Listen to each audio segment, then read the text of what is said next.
ओरासाही सौमिली छक रास्ता कड़े ट्रांसफॉर्मर पाचेरी नहीं गेट खेबा प्रकाश कले स्थानीय बासिंदा। सुकिंदा ब्लॉक अंतर्गत ओरासाही सौमिली छक रास्ता कड़े ट्रांसफॉर्मर पाचेरी दीर्घ दिन हम लगी पारा नहीं गेट खेब प्रकाश कले स्थानीय बासिंदा।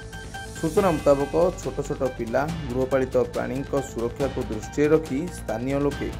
बारंबार अभियोग करने पर ओरासाही सौमिली छक रास्ता कड़े विद्युत ट्रांसफॉर्मर पाचेरी पाखरे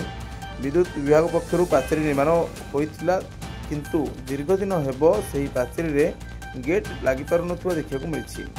पाचेरी रे गेट नथिबारु केतेबेले भी किछि अघटन घटिपारे सेथिपई स्थानीय बासिंदा रविवार सकाळ 9 घटिका समय प्रतिक्रिया प्रकाश करी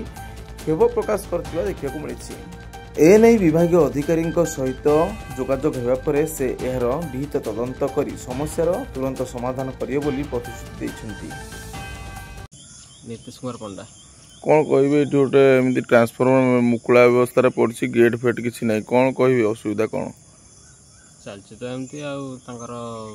पिला छुआ एपट सेपट होती आज जाके लगे ना कि गेट करदे माने पाचेरी करदे पड़े सबुआड़े अवश्य लगिगला किंतु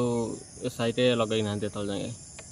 किसी असुविधा हुए किए दायी निहती भाव में आमर सुकिंदार जेई सार एसडीओ सार ही दायी रही।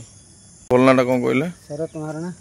कौन कहे आप घर पाखे एमती ट्रांसफॉर्मर मुकुला अवस्था पड़ी गेट जीवंत लगी पार केते दिन है गेट लगी वर्ष ऊपर गेट लगुनि शुणुना कौन ये गेट न लगे आगामी दिन असुविधा कौन आठ लोक स्थानीय लोक केमी विपद संकुल अवस्था अच्छा असुविधा पड़ते गाई गोरु छुआ पिला सब पोषी कहले शुणुना केतले भी करेन्ट लगी जाए लगी जापे जदि किसी आगामी दिन अघटन घटे किए दायी रही जय विद्युत विभाग दायी रही।